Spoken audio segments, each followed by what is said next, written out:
Alors, la clinique virtuelle est ouverte. On va rejoindre le Dr Christian Fortin, omnipraticien. Dr Fortin, bonjour. Merci d'être là encore une fois ce matin. Oui, bon matin. Alors, beaucoup de questions. On en a énormément. Des fois, elles se recoupent, mais on n'est jamais trop prudent. Hélène nous dit, on distribue avec les enfants les Publisac. J'aimerais savoir s'il est sécuritaire de faire ça, la manipulation des journaux, même si on ne touche pas aux boîtes aux lettres, qu'on laisse les sacs sur le bord de la porte. Oui, bien, en fait, c'est sûr qu'on essaie de dire à tout le monde de limiter ses déplacements le plus possible. Malheureusement, il y a encore des gens, c'est sûr, qui doivent travailler. En attendant que ces services-là soient temporairement cessés, parce que je pense que ça va cesser. Hein? Ouais. Quasiment toutes nos activités sont en voie d'être diminuées et fermées progressivement pour une période là, qu'on ne sait pas encore, indéterminée. Alors, en attendant, c'est sûr, c'est d'appliquer les mesures de précaution essentielles. On sait que les virus ne vivent pas sur les surfaces sèches, sur des paquets, des colis qui ont été déplacés. Le virus ne vivrait pas plus de 3 heures et pas plus de 6 heures sur des surfaces humides. Alors, c'est d'appliquer, en attendant, des mesures de précaution élémentaires, mais des renforcer.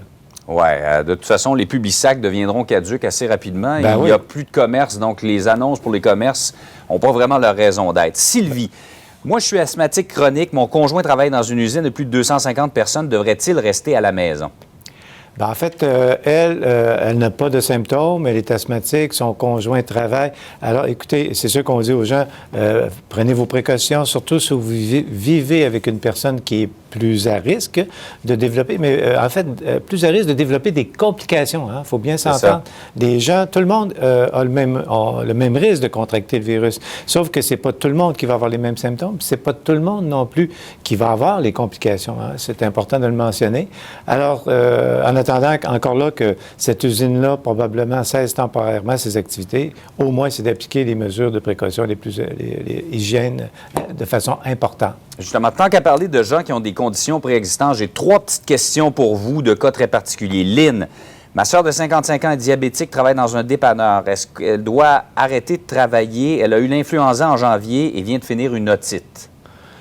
Oui, bien là, compte tenu qu'elle a une maladie chronique, elle a eu plusieurs maladies infectieuses récemment, influenza, otite. Alors, on dit aux gens, si vous avez le moindre symptôme de grippe, de rhume, de maladie, des symptômes infectieux, on demande aux gens de rester à la maison et de s'isoler. Alors, comme on en a fait plusieurs, parce que puis ça, j'en ai vu beaucoup de monde au cours des dernières semaines, des derniers mois, qui ont fait plusieurs infections en répétition. Alors, ces gens-là qui sont tout le temps sur le bord ou entre 2 infections, peut-être que c'est plus prudent de rester à la maison. Eliane, j'ai des difficultés respiratoires et de la toux. Aucun moyen de savoir si c'est la COVID, une pneumonie ou encore une bronchite. Est-ce qu'il y a une façon de voir les différences? Pour une personne, c'est impossible. Les symptômes sont trop similaires. Alors, si vraiment une personne commence à avoir des difficultés respiratoires, c'est sûr qu'il faut appeler InfoSanté qui, après ça, la ligne éventuellement 1-877 qui va nous conduire aux cliniques de dépistage du COVID. Mais dans un cas de doute, il faut se présenter dans des services d'urgence, mais au préalable, avoir appelé pour être bien orienté au bon endroit. On ne se présente pas à l'improviste. Caroline, j'aimerais savoir, on a beaucoup de questions de gens immunosupprimés. Comment les gens immunosupprimés pourraient vivre différemment avec les symptômes de la COVID-19? Entre autres, est-ce vrai, comme on n'a pas de système immunitaire, on ne fera pas de fièvre ou peu de fièvre? En fait, les symptômes peuvent être un peu différents, mais écoutez, il peut y avoir de la température aussi.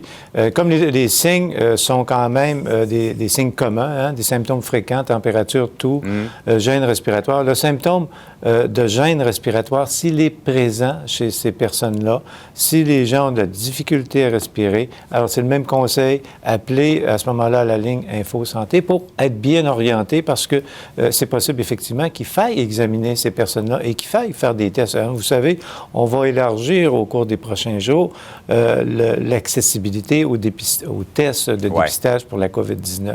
Oui, même sur la Côte-Nord, on parle de tests en formule service à l'auto, là, comme on a fait en Corée du Sud, qui a donné des résultats.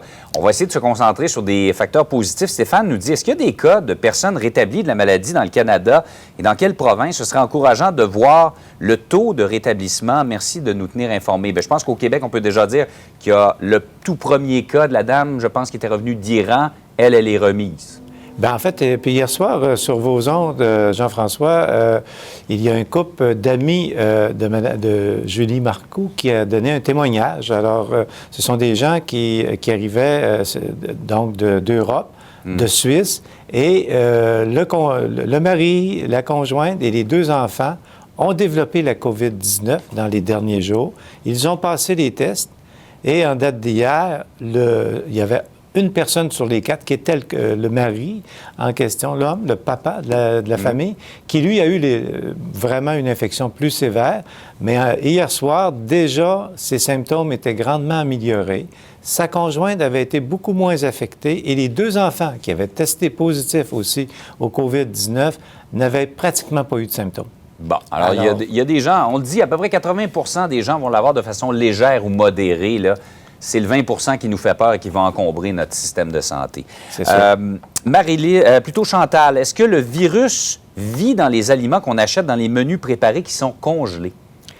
En fait, non. Parce qu'on sait qu'au Québec, nos restaurateurs, les gens qui préparent de la nourriture pour sortir, pour être livrés, congelés, tout ça, suivent des normes strictes. Au Québec, on a des normes. Le ministère de l'Agriculture du Québec, le MAPAC, a émis des normes depuis plusieurs années.